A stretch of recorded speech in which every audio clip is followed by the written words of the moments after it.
अखण्डमण्डलाकारं व्याप्तं येन चराचरं तत्पदं दर्शितं येन तस्मै श्रीगुरवे नमः।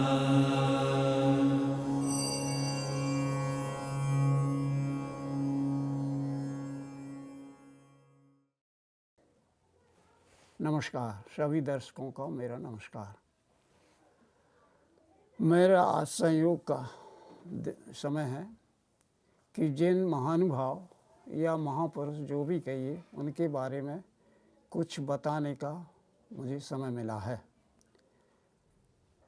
और उस बताने के पीछे कारण ये है कि जो हमको लाभ हुआ है वो जो हमको उसके बारे में प्रस्तुति करने की इच्छा हुई है, वो जनहित को लेकर ही प्रस्तुति करना चाह रहा हूँ।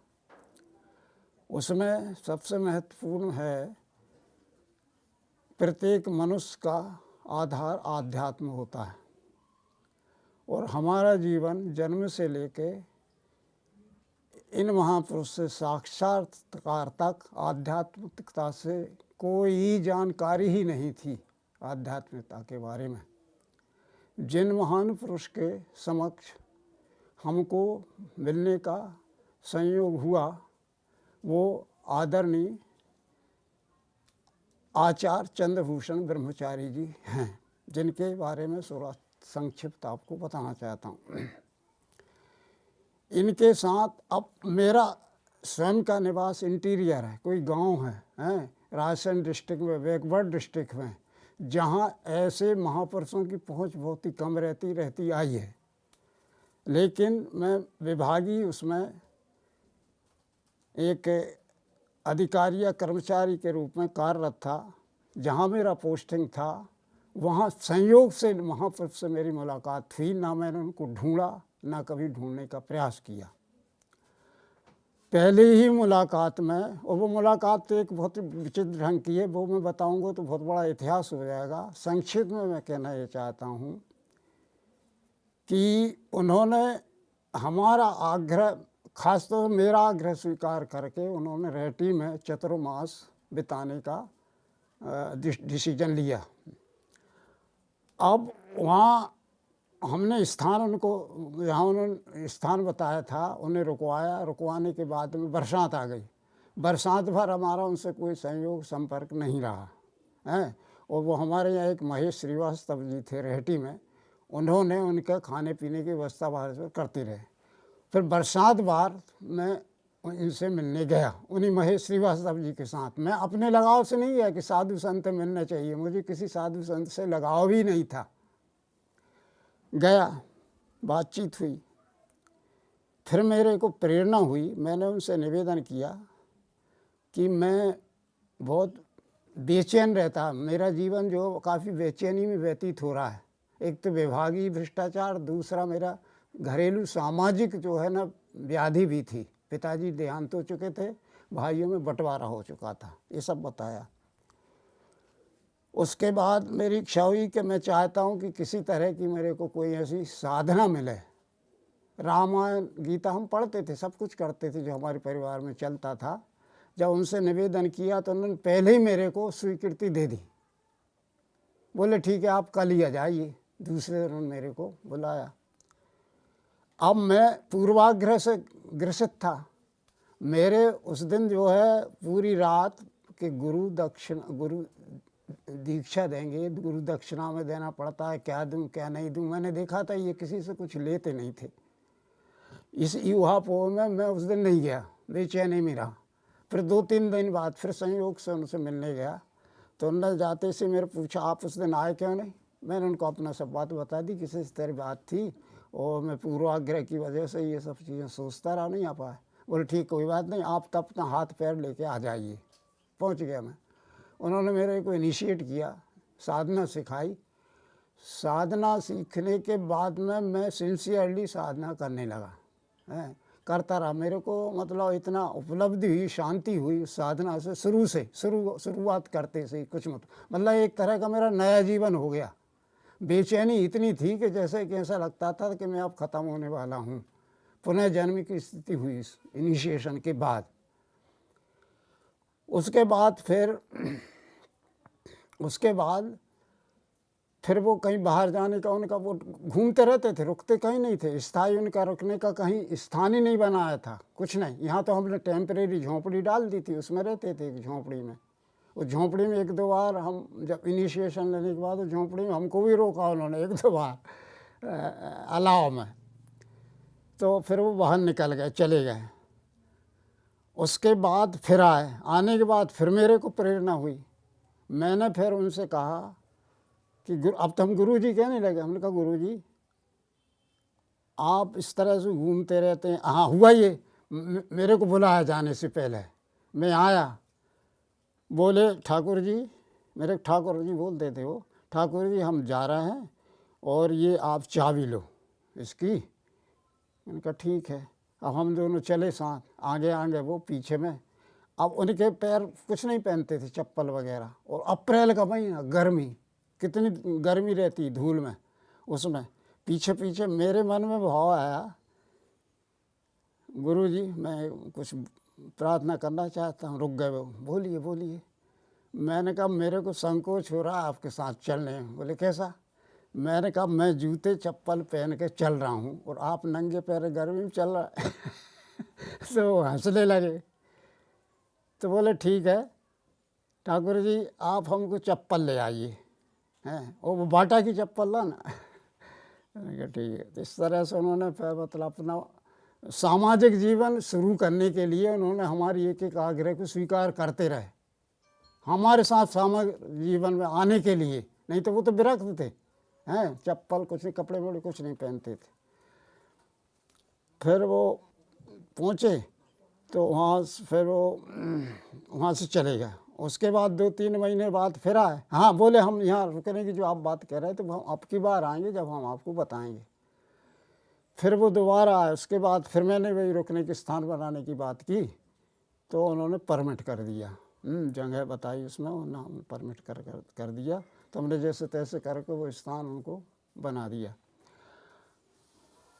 अब इसके बाद अब हम लोग तो भाई मतलब फर्स्ट एंड फाइनल गुरु दीक्षा हुई ना। तो मेरी कान फूकते की दीक्षा ही कुछ नहीं था। और मतलब 100% लगा हो गया, ये समझिए आपको। वो एक निष्ठता जो आना चाहिए वो ईश्वर की या बाबा की कृपा से वो एक निष्ठता उनके प्रति जम गई।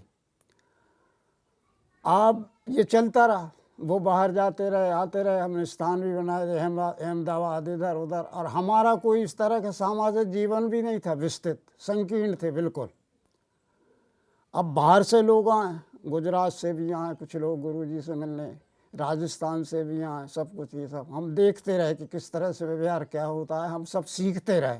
हाँ हम तो एक विद्यार्थी बने हुए थे उनके संरक्षण में।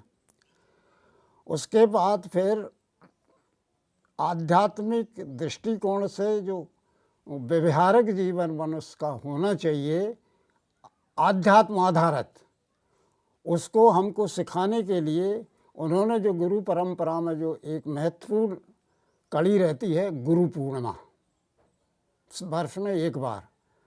तो गुरु पूर्णिमा की तिथि उन्होंने हमको वैशाख पूर्णिमा बताई। तो वैशाख पूर्णिमा जब आई, शायद वो 1985 का साल होगा, तो गुरु पूर्णिमा आयोजन की बात हुई। तो हमने कहा हम कुछ जानते नहीं वो किस तरह से क्या करते हैं।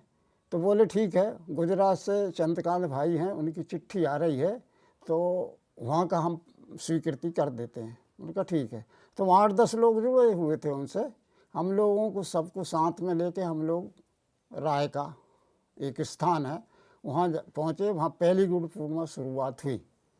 और उस गुरु पूर्णिमा आयोजन में एक रायका में एक स्थान है हनुमानगढ़ी मंदिर, वहाँ वो रुकते थे जब भी जाते थे।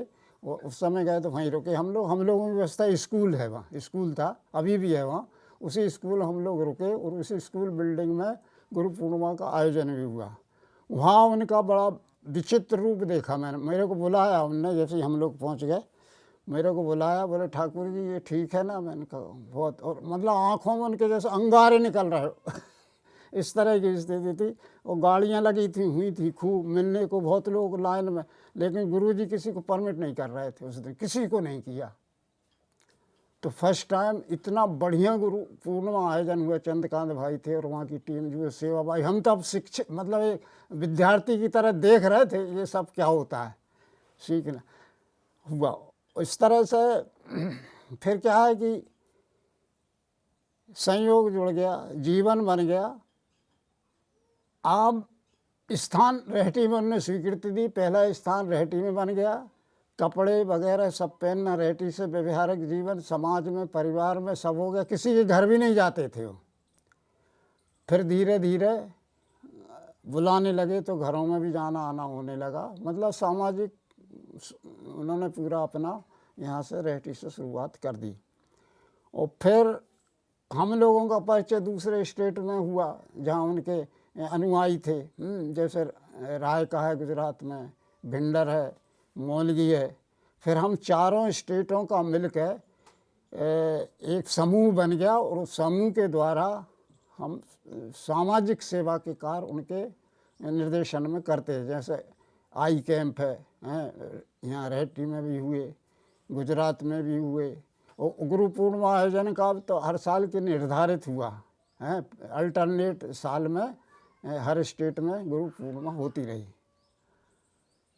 अब ये सिलसिला 1982 में हमने दीक्षा ली, साधना सीखी, और 2000 तक आनंद मार्ग जो संस्था है उसके बारे में हमको बिल्कुल जानकारी नहीं थी, न उन्होंने बताया। वो तो राय का या कहीं किसी गुरु पूर्णिमा आयोजन में रसिक भाई मेहता जी जो हमारे वरिष्ठ गुरु भाई थे, उनके दिमाग में ये आया कि हम ये गुरु पूर्णिमा में जब गुरु पूजा करते हैं उस समय हमारे गुरु जी जो हैं यहाँ क्या नहीं रहते हमारे सामने। तो ये प्रश्न उन्होंने गुरु जी से पूछा। तो हम बोले हम लोग पूजन करते हैं, गुरु पूजा में आप तो रहते नहीं सामने। तो वो बोले देखिए मेरे और आपके गुरु कोई और हैं, मैं आपका गुरु भाई हूँ, दीक्षा भाई हूँ। उस दिन उन्होंने ये राज हम लोगों के सामने प्रकट किया। और 2000 में हम लोगों को लगभग उन्होंने आनंद मार्ग से जोड़ने के मेरे को बोला था। बोले ठाकुर जी अब मेरा रहता है स्वास्थ्य खराब, अब मैं कितने दिन रहूं नहीं रहूं। उन्हें यही चिंता थी कि मैं अब इन लोगों को किस ठिकाने से जोड़ जाऊं, मैं चला गया फिर इनको क्या ठिकाना है। तो उन्होंने आनंद मार्ग से हमको परिचय कराया, आनंद मार्ग से जोड़ के चले गए वो। गुरु जी का जीवन तो हमको नहीं मालूम सही, उनका प्रत्यक्ष आचरण हमें मालूम है केवल, और उस आचरण से ही हमने सीखा है। ना उन्होंने हमको कभी वचनों से सिखाया ना प्रवचन से सिखाया, केवल आचरण। मैं अपनी व्यक्तिगत बताता हूँ, मैं जब भी उनसे मिल के जाता था मुझे अपनी कुर्सी के पाए होते न उसके बगल में बिठा लेते थे बस, और वो भी चुप और मैं भी चुप। अब उनके पास जो आता जाता उसके साथ वो कैसा व्यवहार कर रहे हैं, क्या बोल रहे हैं, क्या कर रहे हैं, क्या उस चीज़ों से मेरे को शिक्षा मिलती जा रही थी प्रैक्टिकली। वचनों से प्रवचनों से उन्होंने कभी अच्छा ना मेरी कभी उत्कंठा हुई किसी तरह का उनसे प्रश्न करने की, क्योंकि हम तो बिल्कुल अज्ञानी थे, कुछ नहीं जानते थे। तो क्या प्रश्न करेंगे, प्रश्न वो करता है जिसको थोड़ा ज्ञान हो। तो कोई प्रश्न नहीं था, कुछ नहीं। मैं तो उनके पास घंटों चुपचाप बैठा रहता था। अच्छा मैंने कभी कहा गुरुजी मैं ये काम कर दूँ, बोले नहीं बिल्कुल बैठो, आप बैठिए काम भी नहीं करने देते थे। तो इस तरह से रहा उनके साथ मेरा संसर्ग अधिकतर। साधकों के लिए मैं अपने अनुभव के आधार पर जो संदेश देना चाहता हूँ वो यह है, जैसा कि हमारे आचार्य जी या गुरु जी ने हमको आचरण के द्वारा बताया, वही संदेश मैं प्रसारित कर सकता हूँ, क्योंकि मुझ में इतना ज्ञान तो है नहीं कि मैं आप लोगों को कोई विशेष संदेश दे सकूँ। तो उनका जैसे मुझे निर्देश थे कि साधना करो, डट के साधना करो, प्राथमिकता साधना को ही देते थे हमेशा। दूसरी चीज़ क्या है, गुरु के प्रति एक निष्ठता, श्रद्धा अत्यंत आवश्यक है। संसार में बहुत तरह के प्रभावकारी लोग होते हैं प्रभाव। तो इस तरह से संसार में किसी भी व्यक्तित्व के प्रति या किसी भी व्यक्ति के प्रति प्रभाव में नहीं आना साधक का सबसे बड़ा गुण है, कि मात्र अपने गुरु के प्रति अलावा। तो साधना के प्रति सिंसियरिटी रहे और प्रभावित ना होकर किसी से यदि सीखना है तो आज व्यक्ति के आचरण से ही हमको सीखना है, ना कि उसकी बातों से। बस इसके अलावा और क्या कहेंगे।